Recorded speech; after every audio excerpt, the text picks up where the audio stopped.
കഴിഞ്ഞയാഴ്ച ഇന്ത്യയുമായി നടത്തിയ വ്യാപാര ചർച്ചകളിൽ പുരോഗതി ഉണ്ടായതോടെ ഒരു സ്വതന്ത്ര വ്യാപാര കരാറിനുള്ള ചർച്ചകൾ തുടരുമെന്ന് യൂറോപ്യൻ കമ്മീഷൻ വ്യക്തമാക്കിയിരിക്കുകയാണ്. ഡൊണാൾഡ് ട്രംപിൻ്റെ ടാരിഫ് യുദ്ധത്തെ നേരിടാൻ ഇന്ത്യൻ സർക്കാർ നടത്തുന്ന നിശബ്ദ യുദ്ധത്തിൻ്റെ മറ്റൊരു വിജയമായാണ് ഇതിനെ അന്താരാഷ്ട്ര നിരീക്ഷകർ വിലയിരുത്തുന്നത്.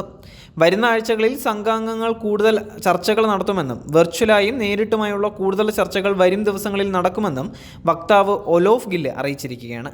കഴിഞ്ഞയാഴ്ച ബ്രസലിൽ വെച്ച് നടത്തിയ ചർച്ചയിൽ കാര്യമായ പുരോഗതി ഉണ്ടായതും ഗില്ല് പറഞ്ഞിരിക്കുകയാണ്.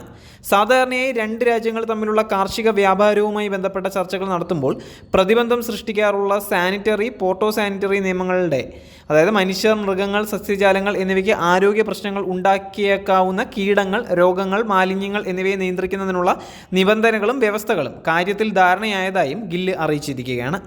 ഈ വർഷം അവസാനത്തോടെ കരാറ് പൂർത്തിയാക്കണം എന്ന ലക്ഷ്യത്തോടെയാണ് ചർച്ചകൾ പുരോഗമിക്കുന്നത്.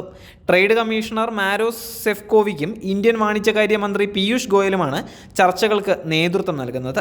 വ്യാവസായിക കാർഷിക മേഖലകളിലെ വിപണിയിൽ ചരക്കുകൾ ലഭ്യമാക്കുന്നതുമായി ബന്ധപ്പെട്ട അനുകൂലവും പ്രതികൂലവുമായ എല്ലാ കാര്യങ്ങളും ഇതിനോടകം ചർച്ച ചെയ്ത് കഴിഞ്ഞു എന്നാണ് ഗില്ല് പറയുന്നത്. റഷ്യയിൽ നിന്നും എണ്ണ വാങ്ങുന്നതിൻ്റെ പേരിൽ ഇന്ത്യക്ക് മേൽ അമേരിക്കൻ പ്രസിഡന്റ് ഡൊണാൾഡ് ട്രംപ് 50% അധിക താരിഫ് ചുമത്തിയതിന് പിന്നാലെയാണ് യൂറോപ്യൻ യൂണിയൻ ഇന്ത്യയുമായി വ്യാപാര ചർച്ചകൾക്ക് മുതിരുന്നത് എന്ന് ആഗോള രാഷ്ട്രീയത്തിൽ നിർണായക സ്വാധീനം ചെലുത്താൻ പോകുന്ന ഒന്നാവും എന്നാണ് ആഗോള രാഷ്ട്രീയ നിരീക്ഷകർ പറയുന്നത്. 27 അംഗ യൂറോപ്യൻ യൂണിയനിലെ പല രാജ്യങ്ങൾക്ക് മേലും അമേരിക്ക 15% തീരുവ ചുമത്തിയെന്നതും യൂറോപ്യൻ യൂണിയന് പുതിയ പങ്കാളികളെ കണ്ടെത്താൻ പ്രേരകമായിട്ടുണ്ട്.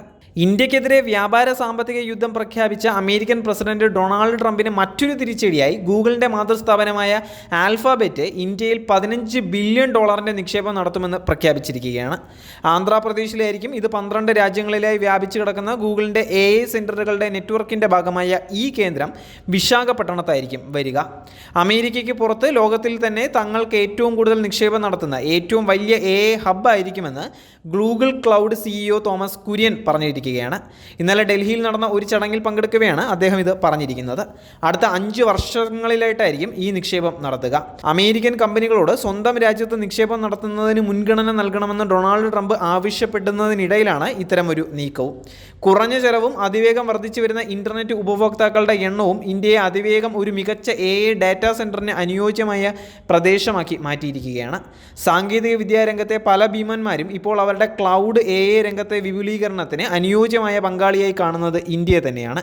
ഇന്ത്യയിലെ വ്യവസായങ്ങൾക്കും ഉപഭോക്താക്കൾക്കും തങ്ങളുടെ മികച്ച സാങ്കേതിക വിദ്യ ലഭ്യമാക്കുമെന്നും അതുപോലെ AI രംഗത്തെ ഇന്നോവേഷനുകളെ പ്രോത്സാഹിപ്പിക്കുമെന്നും ആൽഫബറ്റ് CEO സുന്ദർ പിച്ചെ പറഞ്ഞിരിക്കുകയാണ്. ഇത് രാജ്യത്തിൻ്റെ പുരോഗതിയെ കാര്യമായി സഹായിക്കുമെന്നും അദ്ദേഹം ചൂണ്ടിക്കാട്ടുകയാണ്.